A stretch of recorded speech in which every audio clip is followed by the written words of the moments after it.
so I better not guess. But, what's his name? Sean's. Jared? Well, of course, they're going to ask what they're going to ask whatever they want to ask. They were promoting it as Russia and Kushner. I don't know about the only thing that I know that he was talking about saying this morning, and that doesn't mean that that's what actually he's gonna say, is that, you know, at the very least, he believes that we should have heard from him already. You know, that it's been several days and the allegations have been out there, and it's clear, and Jared Kushner is a very important part of the administration, and he, you know, is around doing sort of being the mouthpiece and in charge of all of these major parts, and so why couldn't he also sort of respond to these allegations directly by now? It's one thing kind of saying, you know, we need a little bit of time to get our, you know, to get on the same page and see what you need, but what now, like 4 days? And so that's a little bit more time than probably necessary for them to actually come up with, or for him to be able to respond in a factual, truth of the matter. But I actually have no idea what he's going to say when he actually is on TV. For those of you who just sneaked in the middle of this, the senator is with Wolf Blitzer right now instead of us. Oh. Yeah, Yes. no figure.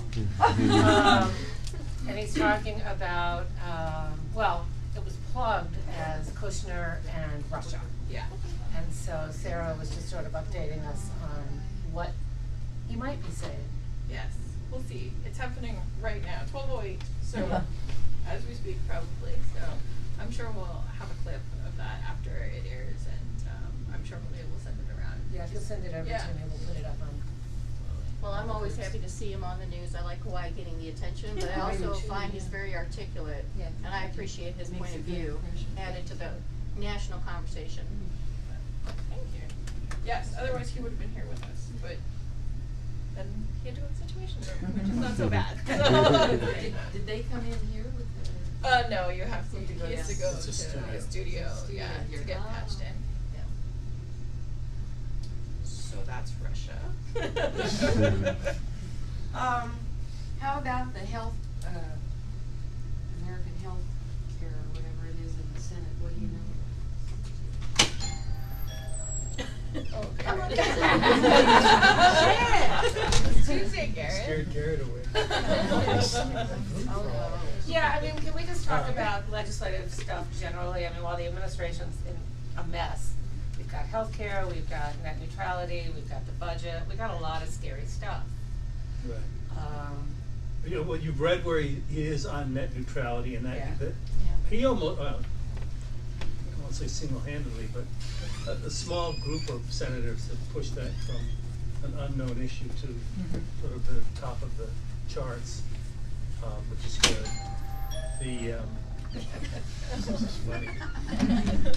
Healthcare, I'm sure you've all been reading.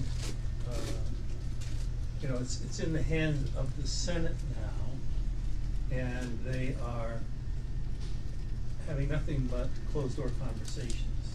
I'm not even sure what level of meetings they are, and unsure about all the Republican senators. Is there any way that they can have open door bipartisan discussions, or is it just gonna go as a vote to, and then it's a reconciliation, so it's supposed to 50%, right? Well, that's something that the senator has sort of been continuing to say for a while now. You know, the Democratic Policy Committee has been doing a lot of these sort of shadow hearings, right, where they invite people to come and testify like they would normally happen at a real, you know, hearing or committee meeting or something like that, because those aren't happening. Could those be done on C-SPAN, broadcast on C-SPAN? It's hard to do those kinds of things on stuff like C-SPAN just because they're not traditional, they're not like formal business of the Senate, and so they don't get covered. But they and have things all like those that. other conferences and stuff that show. Yeah. I'd like to be aware of like where the healthcare debate is, since my health insurance is dependent on those exchanges. Mine too. Yeah. Anybody else depending on the exchange Yeah, for their health independent insurance? contractors don't get Exactly. insurance from their jobs. Yeah, and ultimately everyone is. Are the Democrats gonna present their version of how to update and fix Obamacare? I think To address the legitimate I think what the criticisms of the it. Senate has said in so many words, maybe not as a unified group, but they have indicated that if the approach were to take Obamacare and try to fix it, that they'd be more than open to that conversation. But they haven't. There The hasn't been any Democrats should reciprocity. still have their own piece of paper on it. I agree, it would be nice to see a democratic solution on paper presented to the American people in contrast to what the Senate Republicans may come up with in order to just garner 50 votes. Yeah, I agree with that. And the notion that Obamacare is dead and all of that is a huge exaggeration. And if the Democrats would present something that would address the criticism. I think there's just a lot of concern, Chuck, that, you know, it wasn't supposed to get out of the House and it did. And now it sits in the Senate, and we've heard it's not gonna get out of the Senate, but, you know. Well, we're not They saying, told us we're not before. saying. Not necessarily from you, but we've heard it from a lot of other people. No, And so we're not just, saying, I think there's a lot of. The of closed concern. doors and the- We get what you're saying, I mean, we hear what you're saying. Then I really don't know what else to say about that. can you take the idea to the senator that it would be, it might be a solid strategy to do what these women have suggested and put forth a Democratic plan, Okay. rather than all of us sitting and waiting Yeah. for them Right. to take the first shot. And Obamacare is more popular than it's ever been right now. Yeah. So maybe that's a preemptive strike. The insurance companies are playing. We don't want the Republicans to be able to say that this incredibly cruel, disastrous thing we're proposing is the only way to fix Obamacare. Right. So if there's a real legitimate alternative that really fixes it and preserves the benefits, then let's get that on the national table. I know I don't mean to criticize in a destructive way, but I know that one of my frustrations throughout watching, even when President Obama was in office, it just feels like Democrats lack, I know that we're not unified on all issues, but we lack a unified message or maybe a better marketing strategy. And this is just a Manini thing, but for example, when global warming came out, and then they changed it to climate change, it would have been nice if we would have just started with climate change, because then you don't have the naysayers going, oh, it snowed, so there's no such thing, or whatever, right? So it feels sometimes like the Democrats lack a really good, we have good ideas. We want to implement real policy for people, but we don't seem to be able to market it very well. That's just been my overall frustration with my party. I agree with that, and to that point, I just read something recently that indicated that we should have stuck to global warming. In fact, climate change was actually Republican marketing that was put forth, and then the Democrats and the press adopted it because we didn't have a strategy, to your point. So, yeah, But it it's was like intent because we to don't have this cooperate. coherent, articulate strategy about our language, that we And- end up adopting things that are not in our interest If I at could all. put that into actionable sense, I know the Senate is majority controlled institution, but a series of amendments that would force votes, you know, clear positions that are the Democratic position. And even if they go down 52 to 48, though I guess it's hard to get them on the agenda. But to come up with a list of, you know, I don't know, 5, 10 key amendments and force a vote on it. And I think that is a legislative strategy and a unity strategy. And I think the Democrats should come up with, you know, a series of key amendments to any bill. Now, whether they get voted on or not is a tactic. But I think that would unify people and address the points. And I'd be interested, what are, you know, I can't write those 5 or 10 amendments, but certainly the Democratic leadership can come up with those amendments. You're talking about on healthcare, right? On healthcare, right, I mean specifically. Well, I it's mean, climate change. Well, but Is the again, problem that, because of the Bernie people that want single pay? well, again, I don't mind putting that to a vote. Again, it'd be hard to do with that, but again, that pre-existing conditions are covered. That would be a good amendment, right? Yeah, without exception. Yeah, right, I mean, that'd be a good amendment. Yeah. Women are covered. That's right, men are covered. Yeah. I like both of those. I mean, And but- children too. Yes. They're almost like principles, you're talking about almost like. But. Well, I think we are talking about more than principles. I mean, we've tweeted the principles. We've seen that, you know, the pre-existing condition, women as a pre-existing, we've seen all of that. But to someone's point, I don't know who raised it first, a democratic plan, a democratic proposal to say, while they meet behind closed doors doing whatever the hell they're doing behind those doors, to come out publicly and say, come talk to us. We've got a bill. Here's how we could improve Obamacare. But we're not talking about your healthcare, American Health Care Act, Trump care. We're talking about real healthcare. Will it pass? We'll find out. Meanwhile, this administration continues to auger in, and maybe we start to claim the high ground on healthcare. I just think a strategy of sitting and waiting for them to come out from behind those closed doors and Exactly. bequeath upon That's us what whatever scares hell me. they Yeah. want to is a Yeah. mistake. Yeah, especially with something like healthcare. Yeah. I need that. Like, And we've seen what net neutrality has done. I mean, Yeah. go FCC yourself. It worked. It worked. Thank you, John Oliver. John Oliver. Yeah. Yay! Or it is working. I won't claim victory yet, but it is working. I think it would also show the Democratic Party as the party of people like who are actually still legislating. I mean, one of the things that happened to the Yes. Republicans was they had this years of just all they did was say no, no, no, and then they didn't even know how to write a bill once they got power. And I think it might be a good marketing technique for us to show we're out there trying to legislate. They've shut us out. Well, here we have bills, so it might be a very effective way for people who are frustrated with, well, government doesn't work, to see that we're legislating to the extent that We can't keep turning back to, we don't have the votes to get this done. Right. We just can't, we all know that. We all can count, we all know that. And I think the Democrats kind of don't want to take responsibility for what comes in the future, but I think we need to take the higher role and Yeah. take responsibility. Well, Right, I- mean, And for come with a example, I good would solution. specifically pose, let's put the Lieberman plan on the agenda, which is, you know, Medicare for, you know, public exchange. Actually, that's Bernie, but it's not Joe Lieberman. He's I'm not in. confused. I'm being Yeah. sarcastic. Oh. But a public exchange, or Medicare for all, starting at age 50. Put those on, put those to a vote. I think every Democrat can agree that those are improvements. I mean, I don't think they'll pass, but we'll know where we stand. You have to be positive. Proactive. Proactive, yeah. Well, we're talking about whether it's climate change or global warming or just the planet.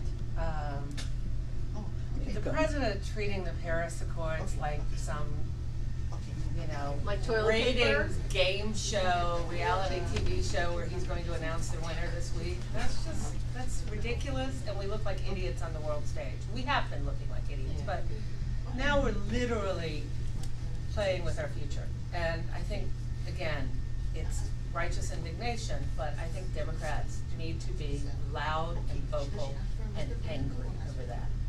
We agree to that, and we as a nation cannot just keep flip-flopping every time. Every change of administration. Well, not Every only change of that, administration and every time it feels good for Donald Trump. And I know Paris Brian Schatz agrees with Accord us is a on deal this. between the US and China, basically, and everybody else, more or less. And the Paris Sign Accord on to as it. is Yeah. doesn't do enough. And we cede the whole field to China if we get out of it, because it was a deal between the US and China. Exactly. To start with, now we pull. They're the leader. What is the legislative impact of that? Can Trump just say, no, we're not gonna sign it? Does he have that authority? Or we're not gonna follow through that, we're reneging on it? Yes. He can just do that on his own? It doesn't have to go through Congress. Yeah, well, it was set up so that it didn't have to pass. Such a dickhead. What's the senator working on while he's here?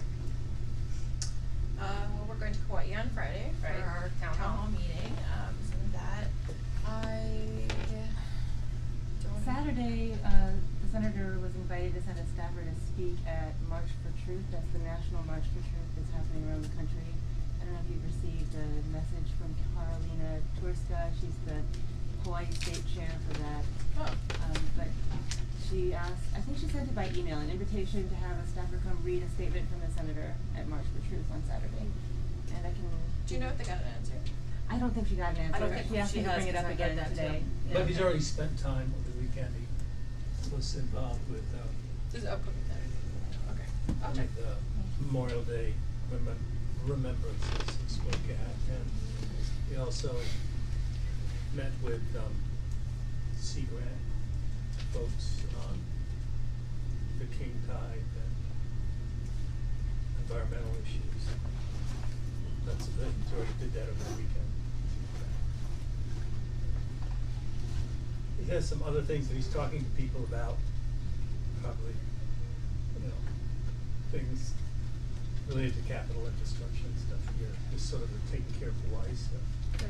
Good. Which you always, that's sort of an interesting world when there are really Sure. global issues and then there's stuff that's Oh, we understand that. important to Hawaii that he's trying to pull people together on, resources he can. One of the most disturbing headlines I saw over the weekend was that Merkel came out and said, Europe can't rely on the United States. Yeah. It must have been really bad for her to come out and say that publicly.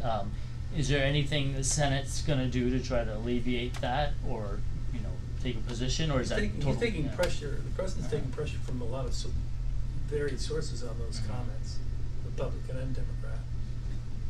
I guess ultimately foreign relations is the executive branch and not the legislative. No, Is the Senate Foreign Relations Committee? Not that I'm aware of. I did see senators from both sides making comments about that, careful comments about it. But speaking my own mind more than anything official. Well, Angela Merkel not only speaks for Germany, but she is the leader of Europe. I think she's the leader of the free world. Yeah. now. Leader of the free world. Yeah. Right. So. Could we touch base on the budget Sure. quickly? So these were handed out last night by Gay at the 7th Art stand. So the 2018 budget plans to shut down arts education, civil rights movement sites, Corporation for Public Broadcasting, Institute of Museum and Library Services, National Endowment for the Arts, National Endowment for the Humanities, and Save America's Treasure grants. We don't want to see that happen. This is horrible and really just reprehensible, just stripping away already underfunded art programs to fund our military that's already overfunded as is, so. I'd like to add something to that. I think it's the Corporation for Public Broadcasting, the Center for Library and Museum Science Studies, National Endowment in the Arts, and National Endowment for Humanities. Together, it's 0.02% of the budget. That's 0.02% of the budget. So there's no way to claim, I don't think, that's cost Breaking the savings. bank. That's not what it's about. It's about shutting down freedom of speech. Artists are one of the most protected categories in terms of freedom of speech, and it's a very direct attack on that. I mean, it has major implications because the arts are very dependent on that, even though it's measly. But it also has very large implications for shutting down freedom of speech generally. And it's clearly all part of the agenda to squash journalism, squash arts. Absolutely. We've sent a very clear signal that it's dangerous to be a journalist in this country. And education. Yeah, And and artists. education. So if you could just tell him, had he been here instead of with Wolf, these are all the things. Yeah. Sure. Oh, You're not taking notes, you can No, she remember is. all the- There she is. Sarah is. I'm the lazy one. Yeah. Sarah, Rag on I'm him. watching her. Yes, I promise. I got plenty today too. And as always, I mean, we say it almost every week and we'll continue to say it. And he was the guy that stood here in February, or stood in DC in January and said every president deserves to see a cabinet. And in February, he said to us, no, no, no, no, no, on every cabinet member we ask about. We watched that transformation and we've seen him continue to change. And like I said last week, we've asked you to do more and you haven't. We're asking you to do more again, and that may not seem fair, but it's not fair we got this guy in the White House either. So we're with things, and we're gonna keep pushing. I think we get it, and I think he was clear with you when he met with you that it's gonna take everything that everybody has. Yep. And frankly, when we started this, we didn't know we'd still be coming in May. We didn't know. Every Tuesday, I walk up on the front steps and think to myself, nobody's gonna be there today. They're all done. They quit.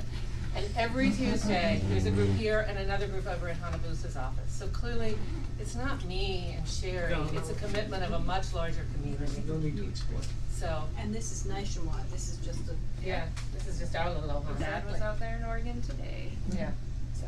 And could I ask Legislators. that we're talking about stepping up? I'd like to know the senator and the Democratic strategy on the upcoming debt ceiling. And normally, this is the US debt, we don't mess with it. But as we've been saying, these are strange times, That happened demanding, once and. Yeah, no, we can't. And so first, maybe next week we can talk about it. I'd be interested in what we're gonna get, what the country's gonna get. Yeah, are we anticipating After another what shutdown of the we government? did in Europe, we can't add to that. So. That would be a hard question Unreliability, in international to answer finance. predictively, right? But there is a strategy, and it looks like the debt vote may be sooner than later. Yeah, it does look like. And I know the Republicans already have their list of budget cuts. Right? They've announced what they wanna cut. So they've opened up the door. And again, it's something that can be filibustered. So I'd like to know the strategy, and maybe we can talk about that. Anything else, Jane? I wanna talk about I've always been concerned that the Democratic Party does not, people don't think it stands for anything, and I'm thinking of like young people that will say, oh, they're the same. And of course it drives me crazy and everybody here crazy. But I've always thought, and I'm bringing this up because remember Jeff Sessions is gonna start the war on drugs again. Why doesn't the Democratic Party take a position of legalizing marijuana and expunging criminal records for marijuana? This is if you look at the statistics, the people that support legalizing marijuana are young, and it's growing and growing and growing. If we want to attract young people and get them to come to the polls, we need to stand out to them as a party that stands for something and is in front of the social agenda just a little bit. The Democrats have been so, the gay marriage thing.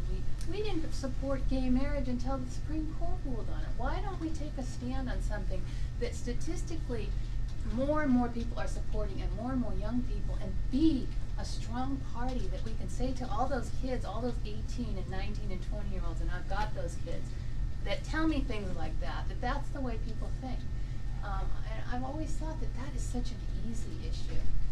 That would, and when you talk about the war on drugs is a war on minorities. That's what it is. Absolutely. So if we want to attract minorities to the party and young people, stop the war on drugs. And the easiest way is to go with what all the polls show, that people every year support the legalization of marijuana. And I just don't understand why the Democratic Party doesn't take that on. I know with all the Trump issues, it's a small issue. But I just think it could bring people into the party and make a real distinction between Democrats and Republicans. It's not a small issue at all. It's time to redeem the party by what it did, ended us Trump. I mean, the backing Hillary Clinton over Sanders is unconscionable. This is wild stuff. No, let's don't get into that. Well, I think the message here, right before we get too far into minutia, I think the message is, we've got a choice. I mean, we all have a choice. We can play defense and we can hunker down and we can pray to unicorns if this administration goes away, or we can make an opportunity out of it. And we can take a stand. We can come out with a health care proposal. We can play offense instead of defense. It's offense. It may not win every time. It may not win most times. But let's not, somebody over here said it, the Republicans sat around and bitched for years, but then when they got in control, they had no idea how to govern. Let's not do that. Let's not make that same mistake. And Brian Schatz has positioned himself as somebody who can lead that. Right. There are young, smart Democrats in the Senate that could push that agenda and do it really effectively. And whether it's marijuana, whether it's private prisons, whether it's this Global budget, warming. healthcare, or all of it, he's doing it on net neutrality. He, in the midst of all this craziness, he's doing it there. Take that playbook and apply it across all these other issues. And let's have a party out of this that does bring in young people. And As midterms approach, we have to turn this tide of democratic activism into votes. yeah. And so we need issues that people care about. We need the Democratic Party taking clear, strong positions, advocating clear, strong legislation that are going to attract those voters at midterm time. And we have to try to paper over this split in the party somehow, to not have that kill us in the. Hey, And you I guys, think we've also too- gotta get down to, Yep. Horona's office, and we've beaten Chuck up enough here today. I've been a member of the Thank you. Democratic Party for 45 years, and if you wanna change it, you have to really get in there and work. And I think that's It's- happening with this group. It's, you know, just so we all remember, it's so far away from any sort of a magic wand approach. It's really work. And I you think guys our- are making good points. And I think our point is, But- we're doing it on the ground, we've got members of this group very involved locally, but we're not members of the United States Senate. So we're doing it on the ground, we wanna see him doing it there, All right. And others. and others. All right, folks. Thank you. Thank you. Thank you. Hello.